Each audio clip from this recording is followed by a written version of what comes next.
खीर मां माओ कीअं ठहियो भलीकार सभिनी खे। अॼु मम्मी सिर्फ़ु मुंहिंजे लाइ न पूरे घर लाइ ठाहे थी ॻाढ़ा चांवर, चणनि जी दाल ऐं कद्दू वारी खिचड़ी।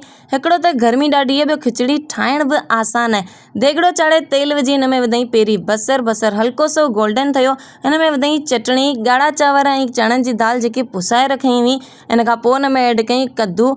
सुके मसालनि मां सिर्फ़ु विधई लूणु, जीरो ऐं मिरियूं, मसाला वग़ैरह विझी देगिड़ी पाणी मां फुल भरे छॾी। हाणे खिचड़ी जेसी तयारु थिए तेसी मां पियां थी चांहि, ऐं इलाही ॾींहंनि खां पोइ पई अॼु चांहि पियां। मुंहिंजे लाइ मम्मी जेकी हाणे चांहि ठाहींदी आहे इन में सफ़ा हवा पत्ती जी विझंदी आहे, छो त मां चांहि बंदि करे छॾी आहे।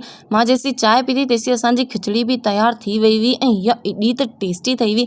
मानी त असां खाई छॾी, पर मम्मी जेको गैस ते खीर रखियो हो करण लाइ सो असल में ख़राबु थी वियो। ऐं जॾहिं बि खीर ख़राबु थींदो आहे मम्मी इन मां मखण ई ठाहींदी आहे। पर हिन वारे मां बाबा खे चयो त मूंखे हिन फिटल खीर जो माओ ठाहे ॾे, जेको नंढे हूंदे स्कूल मां ईंदा हुआसीं ऐं भाई थाले में खणी ईंदो हो, कागज़ में असांखे ॾींदो हो, 10 रुपए थोरो सो, एतिरो त इहो टेस्टी हूंदो हो। सो फिटल खीर में बाबा वधीक खंडु ऐं 2 इलायचियूं विझी हिनखे कढ़ण लाइ छॾे छॾियईं।